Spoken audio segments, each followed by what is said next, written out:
Hello all. Today,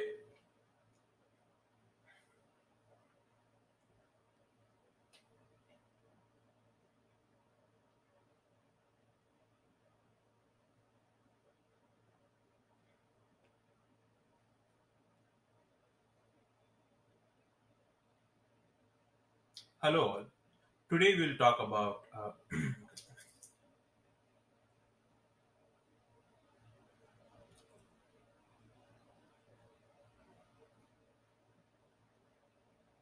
hello all. Today we'll talk about how to escalate effectively. So when you are working as a business analyst or a scrum master, there will be times where something is not going as per your plan, or some developer or tester is not following best practice. So that's when you escalate. So I'll give you one example. You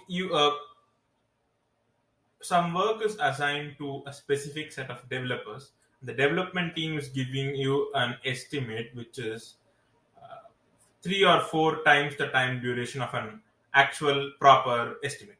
Say, for example, a 1 month work, instead of giving an estimate of 1 month, they are saying in order for us to code all these elements, it's going to take 3 months. So now you told them that okay, this will just take a month. So I'll be okay if it's going to be if it will take up to 1.5 months. But then if you say 3 months, it doesn't sound right because it's too long. We can't do this. We can't be coding this for 3 months. Now this is a very good example of a scenario where you should escalate. So how will you do it?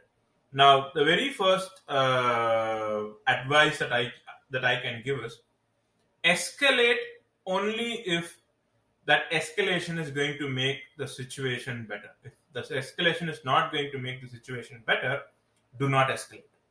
Now in the case where you feel, okay, if I escalate, the situation is going to be better, then you have to go talk to the reporting manager or the escalation manager or the project manager or the tech lead and say and explain clearly what is happening. So when you give the explanation, it has to be crystal clear and slow. The reason being, they don't know what's happening. So there could be a communication gap, and things could get misunderstood and miscommunicated. We don't want that. So you have to explain it slowly and in a very clear manner. Don't point fingers. Don't say he or she did that. Don't point fingers. But then you could start your statements with I feel this is what is happening. I feel it could be done in less time. I personally feel, or it's my view, or it's my suggestion. As opposed to what he or she is doing is wrong. Do not point fingers. At any cost, never point fingers. This is very, very important. Now this is one situation where you escalate, right? So there is a task. They are giving 3 times the estimate. The time estimate is not correct. It's so long, it shouldn't take that long to complete that task, so you are escalating it. This is one kind of escalation. So there might be cases where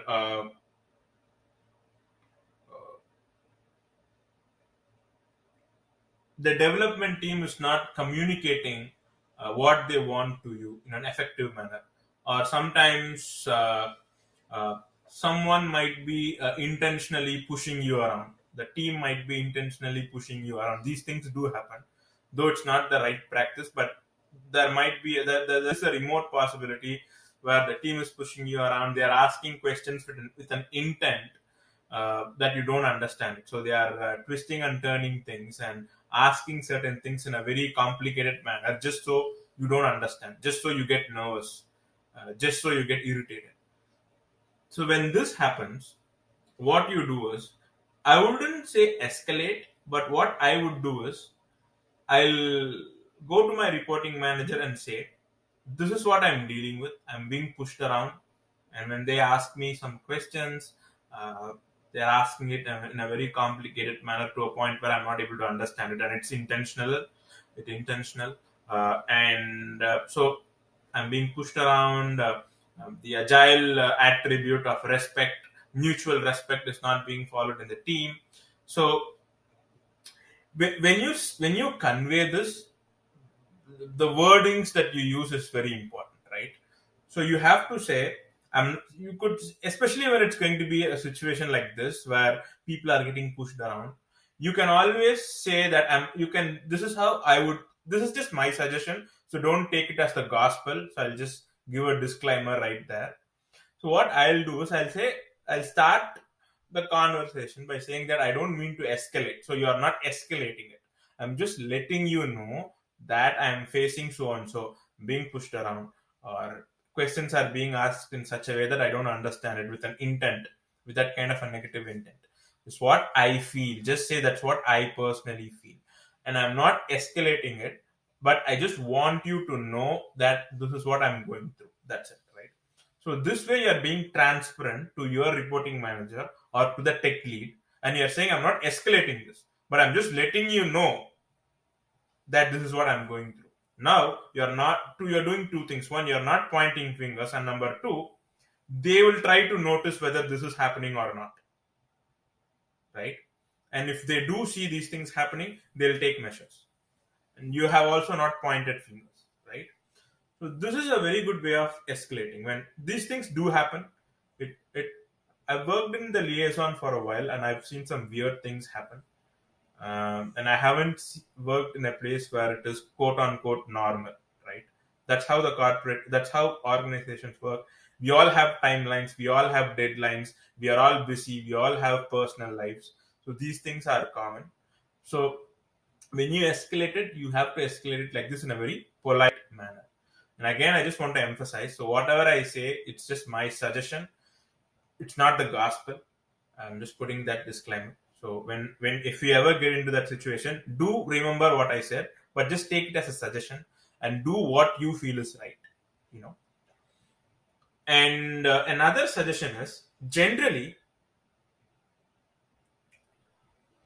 this is my philosophy, I'll try out new things all the time. So even when it comes to escalation, I'll have multiple ways of escalating it. And even when I'm trying to deal with the team, as a BA or as a product owner or as a scrum master, I'll kind of experiment, right? The reason is, there's two scenarios here. One scenario, you escalate, you experiment by doing different things. You take different routes to escalate, and maybe you write something in the retrospective session saying something to the effect of, "This is what I feel." You're being open, at least in the retrospective session. Now, if I do something wrong when I experiment, I learn something.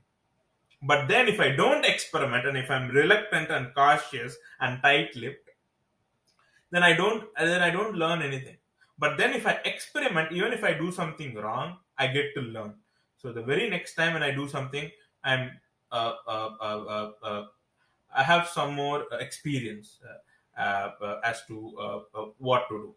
I'm a little bit more wise. This is something that has worked out well for me, at least. But then again, it's just a suggestion. So I would always take the route where I like to experiment and try to resolve a problem the way I want to resolve it. And when it doesn't work, I have a lesson. When it works, I feel good about it. But then you might be in a situation where you don't want to do that, right? But it's up to you. But then when you work in the liaison, there will be cases where you have to escalate. You would be escalating the business.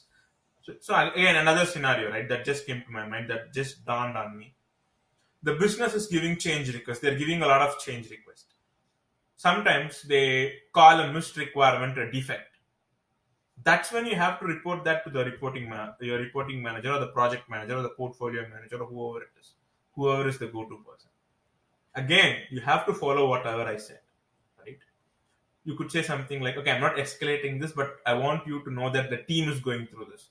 We are coding it right, and they are calling all the missed requirements as defects, and I don't think we have to call it a defect, because by definition a defect is when a requirement is given and we did not code it right. So that's a defect. Missed requirement is when we did not get the requirement. So all the missed requirements are categorized as defect, and that it looks bad on the team, right? So you have to say this politely. You should not point fingers. You should not say Anna is not doing the right thing, or Rajesh is not doing the right thing. You should not do that. Never point fingers. Always be polite and professional. Even when you say something negative about someone else, you are pushed to that state and you have to do this.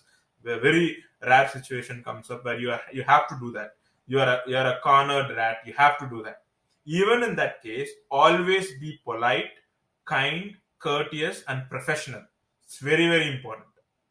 Uh, so, in a nutshell, just to summarize what we just discussed, when you walk into a project, there will be cases where you have to escalate.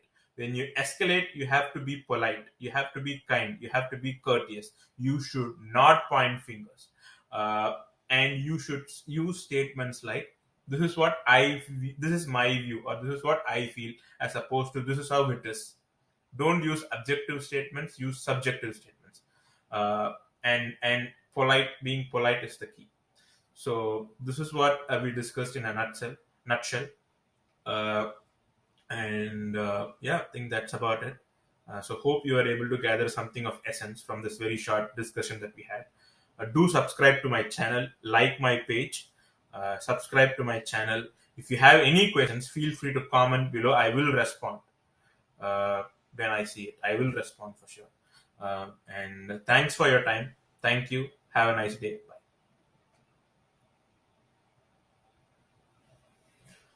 La la la la la.